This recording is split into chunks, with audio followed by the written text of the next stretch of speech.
It is Tuesday, November 11th, 11/11, Veterans Day, 2025. Hello, everybody, and welcome to the 212th edition of the Hidden Oaks Overdose Football Fix podcast. I am one of your lovely hostesses, the Garlic Johnson. We are joined, as always, by our other lovely hostess, the Joshua Mitchell. Josh, say hi to the folks out there. Hi, folks. Nailed it. We got a Discord people can do stuff in. We got a Levi Oki who can draw stuff in. And we got a Joshua Mitchell who live stuff in. Josh, how'd you live this past week? You know, I made sure to keep breathing. So that was one of the things. Other than that, I don't know. I don't remember. It's just kind of a blur. You just blacked out, huh? I'm trying to think, what did I do? Yeah. Oh, no, for sure. I guess. How was you, Gar? How was me? Me is goo. What did I get up to? Shit, I don't think I did much of anything this weekend. I think the GF was working, so I think I was just kind of vegging out the whole weekend. I think I played some Baldur's Gate 3 on Saturday. I believe I was preceded by that on Friday with some Rocket League with Dave and Al. Watched football all day Sunday, and here we are. Wow. I guess Saturday we did go to the in-laws. Ooh. So, yeah, Nikita brought Asher down there. So, yeah, Saturday I basically played Ball X Pit for all day. Or for the morning, worked out, then we went down there and we had Manzetti's for dinner because Manzetti's is delicioso. And then Sunday, we had church and we watched football. I went and I got a haircut. And then, yeah. And then yesterday didn't happen. Yeah, yesterday didn't happen, huh? Well, we'll get into that in a bit. Yeah. First, real quick, though, it is 11/11, and of course, there's a couple different days in this country honoring veterans, whether they live to make it or we memorialize them a little bit more. Any veterans in your life, past or present, that you'd like to shout out real quick? Well, my dad, stepmom. Okay, shout out. What branch? There's Army. Dad was Air Force. There's quite a few, and then there's obviously Nate and Jordan Bates, and trying to think if I'm forgetting anybody. Jalen, obviously, our favorite. The Swanee. Yep. Other than that, the fact that you didn't shout out Jesse makes me sad. Jesse, that's right. So I went back to I was like, who enlisted right out of high school? And I just did that, and then I was like, hang on. Okay, that's everybody that I know that enlisted out of high school. And then it's just well, wait a second. Jesse decided to wait till he was 29. Does it make you feel better or worse that both your father, who you revere greatly, and Jesse served in the same branch of the military? I mean, it's whatever. It doesn't matter. Times change. It's not what it used to be. Yeah, exactly. Nice. Yeah, I think that covers everyone. I'll shout out Elijah, who is my sister's boyfriend. He's currently in the Army, so I guess he's not is he a veteran? How does that work? Once you start to become a veteran, or do you only once you retire a veteran? Yeah. I don't know. That's a good question. I don't know. And no offense to Elijah, I don't care. Exactly when he becomes a veteran versus not a veteran. Also shout out, he didn't die in service, so I guess my grandpa counts. Shout out Howie, served in the Pacific Theater, World War II. He got a Bronze Star, he got a Purple Heart, he got shot over there twice. Shout out Howie. But then he lived on, came home and lived to be 89, so shout out to that as well. But yeah, appreciate the people who serve. You can certainly support the soldier without supporting the war and all those things. Yeah, absolutely. And I guess technically I should shout you out because we discussed a little bit this past weekend that you've enlisted as well. Well, I'm going to go to the local tree-outs for some well-regulated militias. Certainly wouldn't be any sort of official government agency, but granola, Josh, what the fuck do you think you're doing? Well, I'm just saying. But then, yeah, no, I guess, yeah, attending those tryouts would be a good thing. And, when they ask you your skill set, you just go, America, and then see what they do. When I found out the big, beautiful bill was funding that much granola, I knew I had to take up arms, Mm-hmm. Anyways, Josh. Absolutely. Speaking of taking up arms, you might be marching on Lambeau soon. Do you want to talk about some Packers highs and lows? Packers highs and lows from the past week? So, yeah, I was at a point of utter despair after last night's game, and it wasn't necessarily, it wasn't the prettiest game. It was 0-0 going into halftime. So, obviously, not a lot of offense going on, and it was offensive. It was an offensive game, just not in that sense that, the ratings the Raiders want. That defense, though, for Green Bay, they are definitely playing at a Super Bowl caliber. At the midpoint of the season, 10 weeks in, so a little bit over the midpoint. I think of their 3 losses, they've only given up 39 points. But that being said, the Packers the offense hasn't been able to score more than 13 points in those 3 games. So it is something that they're playing very poorly. And yes, losing Tucker Kraft is massive. I mentioned that last week and how sad that is. We didn't have Matthew Golden, who would have been, I'm guessing, getting an increase in targets. Romeo Doubs didn't play the second half, I don't believe. So we're literally down to the likes of Dontavian, dropped the ball a lot, Wicks, Bo Melton, Malik Heath. Bo. Bo Melton, I believe, was playing cornerback. I don't know if he's still playing cornerback. I don't even know.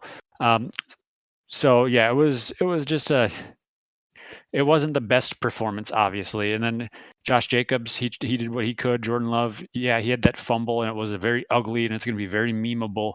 But you could see what he was trying to do. He was trying to flip it out to Jacobs, who would have had some room to run. And as he was bringing it up, it got knocked out of his hand. So it happens. It's not as if he's, forgetting how to football. He made some good throws. He made some bad throws. It happens in the game. And so while Al's probably over there just cackling like a Disney villain right now, that Jordan Love is trash. He's below mid. He's everything. People can have bad games. And yes, he's had a couple in a row now. Not technically not a couple in a row. He's just, the offense has underperformed as a whole. The whole point of this long tirade about the offense underperforming as a whole is when you got a 4th down, a crucial 4th down, and the defense tells you they know what's coming, and you don't change the play with 2 timeouts left late in the game. Do you know what that does to me and my motivation to support you, Mr. LaFleur? It makes me want to have you cram it up your cram hole, because that is, very predictable offense. It was just disgusting. And so when Jordan Love was able to throw the ball a little bit more, he got Christian Watson on a few good plays. You got Musgrave. That would have been a really big play, but they called that PI on the defense, so that worked out. And so there were flashes, but then there are also just head-shaking moments. But it's like I said in the message in the Discord, that's football, baby. Men, I can't pull it up fast enough to read it, but yeah, none of that pansy dick tugging smile for the camera. Men puke, poop, and deliver babies on the field. It's hardcore button, dick in the butt, butterball football, chuck it game time stuff. I'm trying to edit it. Taking it to the showers. Things get shoved in places you don't remember. We win together. We celebrate. Football is back. And that's how it goes. Gar, tell me about the team that is still technically officially worse than the team that I just talked about. First, just a quick follow-up question. Would you say that was your football experience at Hamlin as the greatest fullback in Hamlin history? Greatest 3rd string fullback. Please get it right. Wow. I didn't want technicality. I would say that of the things on there, 2 to 3 of the 5 items are true. I will let you determine which of those. That's the fans get to decide at home. We don't want you to pull back that curtain. We just want people to wonder. Yeah. Moving on, we'll start with the Vikings high. For a couple weeks now, Jalen Naylor has looked all right. That's good. Jordan Addison seems to continue to put in effort despite everything that's going on. On the downside, I think JJ McCarthy might be already looking to his post-football career as a Pirate, the way he was sailing balls on Sunday. No, but there were quite a few air balls, which I'm no mechanic. I don't know if that's a footwork thing or exactly what goes into that, but there were some consistent air balls. Now that I think about it, maybe Josh, we're local Minnesotans here. Every so often, the same headline will just get regurgitated, but it's like largest helium deposit found in the Boundary Waters area. Blah blah blah. Maybe the new largest helium deposit was found right under the U.S. Bank Stadium, and put a little helium, just a little bit of helium in the balls before the game on Sunday. That could have been it as well. How else can I criticize JJ McCarthy? 8 offensive false starts. I mean, that's rough. And I don't believe they called it out on the TV copy. But of course, the brilliant minds of Pete Bursich and Paul Allen called it out. You're not going to have 8 offensive false starts if there's not something going on with the cadence. Clearly, JJ and mostly the O-line. I think Jefferson got in there as well, maybe Hawk once or something, but clearly the O-line was just a little bit fidgety, and they were not just gelling with JJ. Also, the O-line's not playing loose. The whole team just seems stiff, and so the cadence was off. No one was playing loose. No one was playing fun. That sucks. What else can I criticize? We'll go over to KOC. He's a man who loves to abandon the run. I don't know if he has some sort of trauma with running drills as a kid, or he had when he used to play for the Patriots, if Bill Belichick made him do extra laps or something. But that man abandons the run quicker than dad's going out to get milk and never coming back. I don't understand it fully. Aaron Jones is pretty talented, as well as Jordan Mason is decent enough. We could, what JJ had, or McCarthy had like 42 passing attempts. What are we doing here? That game did not need 42 pass attempts from McCarthy. The only other thing I can say on top of that is I can appreciate, because there's like no slants, no quick passes in the playbook. I can appreciate KOC wanting to run the playbook. He not like baby step Jay McCarthy. He's like, all right, this is the full adult playbook. This is what I want you to run. You can grow into it, instead of like teaching him, all right, here's all these quick passes, and now when you get better, here's all these other passes. I don't know. I think there can be something to be said about just throwing him in the deep end, be like, this is the playbook I want to run. You sink or swim with this playbook. Something can be said there also. The guy should try and win football games, but I don't know. And then there's the thing, I know I'm still ranting here. I've been on quite the rant. But then what the hell was going on with Justin Jefferson? He seems so dejected, so uninterested. I'm hoping he had the flu. I'm hoping someone spiked his Pedialyte with booger juice. I don't know. He just seemed like he didn't want to be there. He was obviously frustrated. He had multiple falls in the game, which was weird. I don't know. I know you didn't get to watch most of the game, or at least, yeah, that's what you would put in Discord, I believe. You must have been busy on Sunday. Maybe some sort of church event or something, but what the hell, man? I was, as a Vikings fan who didn't expect much from this team this year, and even less from JJ McCarthy, it's not that we lost. I expected us to lose. It's how we lost. It's so deflating. Josh, your thoughts? No, I'm just kidding. I watched the first half, so at halftime I was like, this is gross. And that's when I left to go get my hair cut and run some errands and do all that fun stuff. Sure. But yeah, I did hear, I did listen on the radio call and tried to tune out Paul Allen. And then I realized Pete Bursich is not any better. And so it was just, I wanted to hear the updates on the game, and so I toughed it out. I took one for the team. I should probably get a Medal of Honor for having to listen to that 20 minutes of while I was driving around. Proud of you, buddy. But yeah, thank you. But yeah, it did sound like the offensive line. I didn't hear the bit that they had said about it being the cadence, but they were definitely baffled by the number of it. They said that really the only bright spot was Ginkle being in there. Oh yeah. And he showed up, and he was kind of the only player. They did comment on Jefferson looking a little bit sluggish, lackluster. And I think last week is the week that I said, he said he likes the color green. And so that might be something that happens this offseason, according to my sources. Were your sources your diary? Yeah, yeah. Dear Diary, Your Justin your Jefferson's gonna go to the Eagles. there you go. Um, Your dream journal, perfect. yep. And so, yeah, and I mean, obviously, there's been injuries on your guys' team on the offensive line.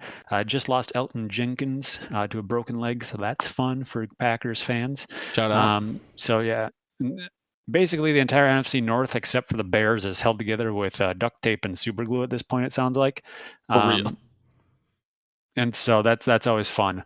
Um, other than that, yeah, I mean, I did enjoy. Well, you know, there were a couple plays where when Justin Jefferson tripped on that long one that ended up getting intercepted, I couldn't tell if JJ McCarthy was like begging for a PI or if he was just going, "What are you doing?"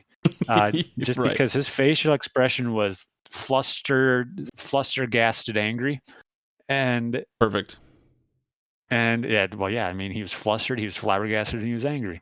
Um, and but then Justin Jefferson kind of just standing up and watching the defender the ball and had his hands on his hips. That was kind of, I think, the play that a lot of people were commenting on. Obviously, you don't want him to go out there and make a big tackle and hurt himself. He's not Andrew Right. Luck. Right. But yeah, so that is interesting little dynamic. Yeah. Hopefully he was just having a bad mental health day. But if that's more to come for JJ, that's gonna be rough. Moving on, Josh. We also noted, and I think Al was the first to call it out in our Discord, just that it seems weird that over in New York the Giants can Dayball. He's at. What do you think about that firing? I mentioned that it seems weird that they would cut a guy with something. Neighbors is banged up. Jackson Dart has been playing a little bit well. Of course, he's been in the concussion protocol already 17 times, I think, but hopefully that's something that can be corrected. Why do you think they chose now to make the day ball move instead of earlier or at the end of the year? Honestly, I have no idea. I didn't read into it a whole lot today or whenever it happened. It was today, right? I think it was yesterday or Sunday, maybe even. I'm not sure. Yes, yeah. I didn't read into it a whole lot, but yeah, like you guys said, they lost Neighbors, they lost Scatterbo, and then they went into the season expecting Russell Wilson to start the majority of it, and but then Jackson Dart got the call and he's been making some plays and concussion protocol, I believe 4 times. So it kind of I don't know. Part of me wonders if that whole Jackson Dart concussion protocol deal, like maybe Dayball got into a little bit more trouble than we know, and that might come out. Sure. Since I know that he peeked his head into the tent, and if it's been 4 times, maybe he's like fudging numbers. They got to take that baseline test, and Jackson Dart scored a 1.5 out of 400. You're right. So yeah, one of those. I don't know, maybe one of those situations. What year is it, Jackson? It's 1857. Well, if you look at the fine print here, see, Brian Dayball probably wrote the test, and he's like, if you look at the fine print here, it doesn't say what year is it, but what year has it? And it has been 1857. Not what year is it, what year isn't it? Fucking nailed it. Yeah, I think it's an interesting move. I think what I speculated was that it's just that I think they wanted him out no matter what. So they're just like, you know what? 4 concussions in, we'll just, they're just begging for a reason, essentially. They have the ick already. They just want to let him go. I did see, it was funny, I did see some clip, or I shouldn't say some clips, just the one clip, but I saw it in multiple places, of John Gruden, who doing his, I don't know if it's his QB camp thing or what, or if he was at Barstool already doing whatever he does, but he was talking to Jackson Dart, and he was like, Jackson, I'm going to need you to change your playing style. He specifically calls out he's going to end up in the concussion protocol a lot because of the way Jackson Dart plays, so that's interesting. We'll see if that, we'll see how that affects his career, if he cleans that up or if he continues to play how he wants. I suppose it depends on how much longevity he wants, and how much he loves his brain. Probably didn't know what he was talking about because he had a concussion at the time. It could be. He even talks like it. Isn't he more of a surfer bro? I have not listened to a lot of his pressers. Really, the only thing I know about Jackson Dart is it was the week they were going to play the Chargers, and I think if you're not in on the hot goss, Josh, it had recently come out at that time that Justin Herbert was dating Madison Beer, who was a sanger. Isn't it beer? what's that? Beer, whatever it is. Whatever. But Jackson Dart had posted a picture of her on Instagram, and I was like, I can't remember even what the caption was, but it was something like, obviously there's some sort of innuendo there. So I was like, well, all right, man, if that's what you want to do. But yeah. How dare he attack my Herbie? Right. Shit. All right, Josh. It was a rough week in Green Bay, rough week in Minnesota. How did your fantasy teams fare any better, or is it just complete meltdown time for both of us? Well, I went 3-3 this week, so I'm just typical levels of salt. Not a lot of green on my side of this season. Another double loss in Hidden Oaks because why not? Not only was it a double loss, I was the fifth highest score or fifth lowest score, so I was one score away essentially from being the median. But then I had Derek put up 180 something on me. Just touchdown after touchdown after touchdown after touchdown after touchdown. And so it was just, like, all right, I'm never going to win the head-to-head here. So I gave up pretty early on that.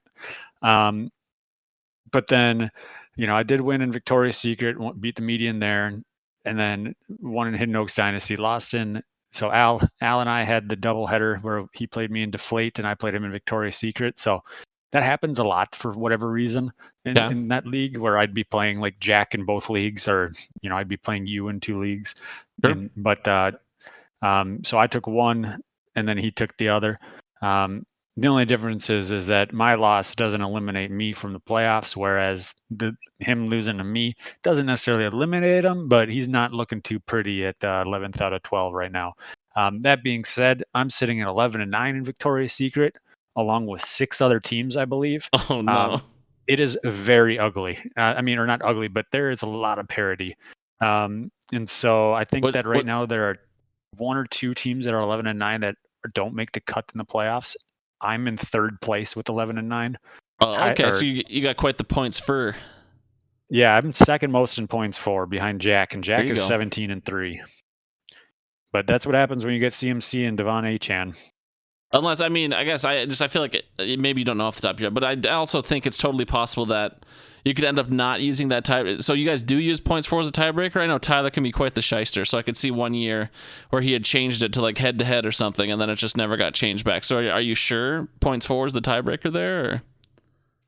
I'm sitting in 3rd place according to the league page, so if that were to change because it goes alphabetical order, I'd be a little upset. Sure. But yeah, T's and P's to Al, because I believe he's dropped 10 straight in that league. Oh no.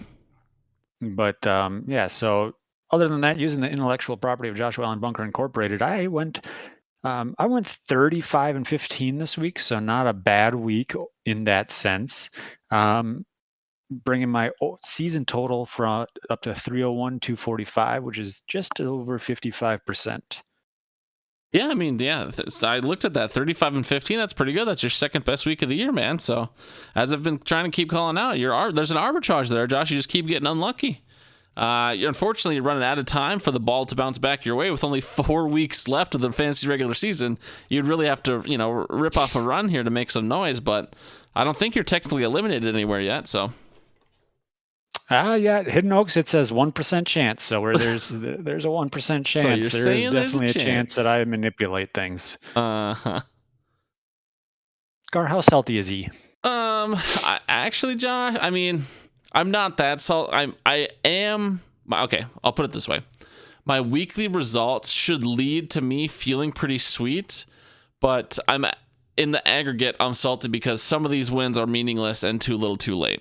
For example, if you were to look at my sheet, Josh, you would see the top 2 rows, as I always reference, just a red wall. I think this might be the wall that Mexico paid for that Trump built. That's just fucking deep red across, okay? Except for this week, for whatever reason, I decided to get my first official win in my friends and family league. I'm now 1-8-1. How exciting. I'm not going to make the playoffs in that league. And then in the old man bus driver league, I'm now 3-7. Got my 3rd win there. Who fucking cares? I'm not going to make the playoffs there. So, yay, I went 5-2 on the week, but 2 of my wins aren't going to mean anything. Also continue to get unlucky in Ohm's Law. I'm 4-6 there, despite having the second most points for. Deflate these balls. I got unlucky with Jonathan Taylor dropping almost 47 points in our league, and I fucking lost because no one else on my team combined for over 40. Or everyone else on my team combined for less than 40, I should say. That's tough. Yeah, I am displeased. It was the one I mean, not all my players are good. Obviously, I recognize that. But CMC didn't have, a blow-up week. Patrick Mahomes is my quarterback. Of course, he was on a bye this week. So I picked up Geno, thinking he might repeat what he, did 2 weeks weeks ago. He had a banger of a week. Nope, Geno gets banged up. He puts up 4 fucking fantasy points. If I just would have had a below-average quarterback at 10 points, I would have won the week because Dave beat me by like 1 point. But it's a little frustrating. I had a down week in Hidden Oaks Dynasty, but it didn't matter because I was playing against the tanking Derek, so we got the dub there. So 5-2 on the I was going to say, Derek, I don't even think set a lineup. No, he sets out because I watched that. Technically, I think we got to start a lineup in good faith. He starts his worst guys, but he set a full lineup. I was thinking Swanee. I guess I haven't checked him. Anyways. But then again, neither did Brad, so it's okay. Yeah, right. I do think it comes down to it. It comes down to intention sometimes as well. Despite what people think, I'm not the worst commissioner out there. I'm not super strict on the rules all the time. So overall, as my records read in the leagues, I'm 37, 32, and 1. Using the intellectual property of Joshua Allen Bunker Incorporated, I would have gone 34 and 26 this week, so that's a 5, 6, 7 batting. If I use that for the whole year, I'd be 379, 371, and 1. So I'm just over 500, batting 505. Yeah, I don't know. I don't want to be a broken record, but I'm only good in like 2 leagues, so we're just praying we make some money back there.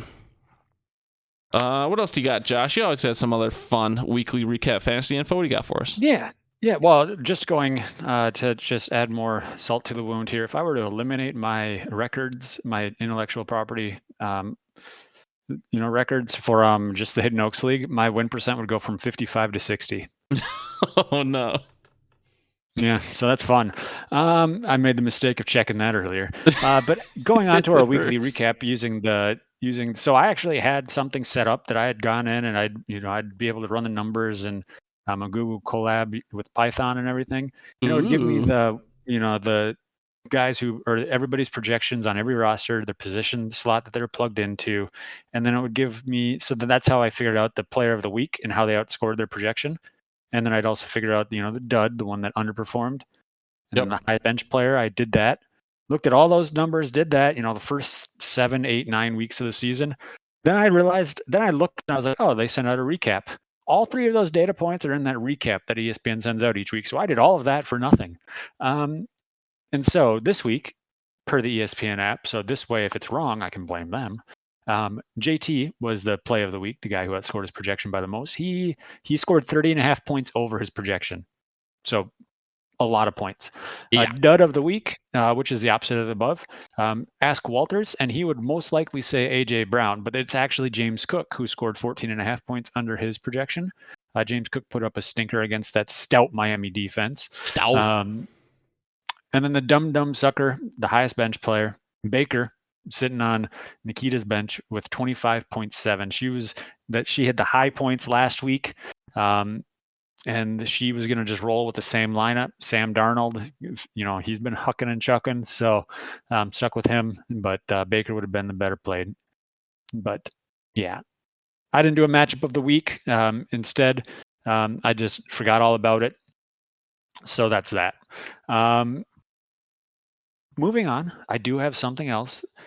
Since we are just over halfway through the season, and last week, for those of you listener that may have heard me ramble at some point, I was trying to go through the 272 and see where we're kind of at right now. And I did finish that this afternoon or before the show today. Wow. And so, yeah, instead of going through the whole thing and making everybody, just sit there in suspense, trying to figure out everything, and yeah, I did kind of mess something up here on the actual spreadsheet. Oh, there it is, Dingleberry. Bing bong. But then if we just look at the note sheet, Gar, I just figured out the number from the actual. So we are doing okay. I mean, we're kind of even across the board when we're looking at things. But I have 7 teams that are spot on with their record. You have 6 teams. And then I have 11 that are one off, and you have 10. For the 2 games off of their record, we're both at 7. For 3 games, I'm at 3. You're at 5. And then for 4 plus wrong, we both have 4. I will say that I don't know if you have the 272 pulled up, but I do believe that I have the worst prediction on one of them, which would be my prediction of Seattle. You were not a believer. Which I had them. Yep, I was not a believer. I had them at 1-8 at this point, and they're currently 7-2. That's rough. You were off on Indy and New England. I'm sure 5 games off on both of them. Yeah. And then I was 5 games off on Baltimore. I had them undefeated at this point in the season, I believe. But yeah, but then if we look at the teams, I just wanted to see which teams we were getting correct. So far I have the correct record predicted for Atlanta, Cleveland, Green Bay, Miami, Minnesota, San Fran, and Tennessee. Gar, you have Kansas City, the Chargers, the Rams, New York Giants, Philadelphia, and Pittsburgh. So, yeah, and by corrections, I just did the wins, not necessarily the win percent, because obviously Green Bay tied. So they technically have a better record than I thought they would at this point, which is going back to our highs and lows of the week. One of the reasons why I didn't cut myself shaving with my straight razor today. That's one of the reasons why. Yep, because when I'm sitting there and I'm looking at that sharp blade and I'm thinking about having to talk about the Packers' highs and lows, it's just one little slip and it's all over. Okay, well, you know what, Josh? Let's hope that little slip never comes. Yeah, because that might hurt. Right. No, I appreciate all this data. I appreciate you putting in the time to put that together. I think the one I'm most happy with is KC. I pretty much called their bit more of a sluggish start, and here they are. Also, Philly not being the world beaters that they were, projected to be at the start of the season. But there's still a lot of weeks left. We'll see how it goes. But I'll take, even though you're beating me with 1 more 0, I'm pretty happy with 6. I didn't get Seattle Seahawks so wrong. So how embarrassing for you. Yep. No, absolutely. I am looking through the things, and it looks like, Seattle, we were both wrong. Oh, yeah. That was one of our 4 pluses. Indy, who would have guessed that Daniel Jones would have done all that? No one. Chicago, we're both kind of off on, just because nobody expected that turnaround. Miami, you were 3 off. I knew that they were trash. And no, it still hurts. Yeah, other than that, New Orleans were both 1 game off. So, you don't have to give a really well thought out answer, because we'll get out of here in a second. But so looking at what you predicted for the 272 to what you see now are the actuals, and obviously there's still plenty of season left. But who do you think is going to be the surprise playoff / almost Super Bowl contender? Do you feel like the Super Bowl contenders you predicted are pretty much all the same as just some of those mid-tier teams that are shaking up with the various levels of parity? Or do you think there's a new Super Bowl contender has emerged with some of these teams that are really popping off this year? I think that the top is still going to kind of be the top. Sure. Baltimore, I think, might be the biggest kind of stinker, but then Lamar's back, so who knows? I'm trying to think here. I would say that now I'm on the wrong sheet, but I would say Denver's probably going to be. I know that a lot of people had them as a Super Bowl favorite, but they're doing better than we thought they would, obviously, and they've had some amazing comebacks. I don't know if Indy's is sustainable necessarily. I just expect Daniel Jones to turn into a pumpkin at some point.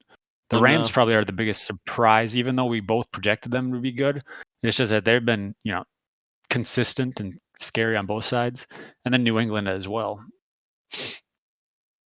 Okay. Yeah, I mean, I guess I don't know because I don't pay attention at all. I don't know if these are memes or if these are people's genuine opinions, but I see right now Drake May is Drake May really in the MVP conversation, or is that just a bit? I don't know. So I did see that they did start chanting after the game MVP when they were doing his post-game interview, and he did make a comment like, I think they're talking about Baker still, and because Baker had a great game too. He said it. He said it as a joke, but he has been playing pretty solid from what my understanding is. Okay. Well, we'll see. I still love Tampa Bay was my NFC pick. I love Tampa Bay. They're my, I always talk about I got Vikings and Chargers obviously, and then I bandwagon another AFC and NFC team. Obviously Miami, even though it's hard to bandwagon them right now. I think my other NFC team has to be the Buccaneers. Obviously, they're not the perfect team. They're 6-3, so it's not like they're world beaters. But I still think they're Super Bowl contenders, Josh. They keep getting banged up, and obviously that's not great for them. But I love Tampa Bay still. So, as thoughts? Of right now, go ahead. The regular, or according to DraftKings Sportsbook, Matt Stafford is the odds-on favorite for MVP. And then Drake May, and then Patrick Mahomes, then Jonathan Taylor, then Josh Allen. What one more Sam time? Darnold. One more time? The top 5 right now: Matt Stafford, Drake May, Patrick Mahomes, Jonathan Taylor, and Josh Allen. Damn. Okay, so that Drake May thing was real. Holy shit. Okay, I need to pay more attention, I guess. Hmm. And no, Walters, JT will still not be MVP unless JT breaks like 3,000. Because if we don't. I know we want to get out of here, but if Cooper Kupp didn't get it for the Triple Crown, JT would have to have like 3,000 yards and 50 touchdowns to get MVP. The threshold is so high for non-QB to get it. But JT is balling. Yeah, it is. Yeah. Anything else you want to talk about, Josh, or should we get that out of here? Yeah, we can get out of here because I can feel my throat getting a little bit scritchy, and so I just don't want to start coughing for everybody. Got the suds? Had them forever. That's right. You're perpetually sick. I forget. But okay. I am Sud. He is Sud's patient zero. Okay, well, we appreciate everyone for listening. Josh, I appreciate the effort you put in to the notes and to the data and everything, because I'm pretty lazy when it comes to that stuff these days. But shout out to you, shout out to our listeners, and shout out to our veterans. We'll see everybody next week. Bing bong, go Packers. Bye-bye.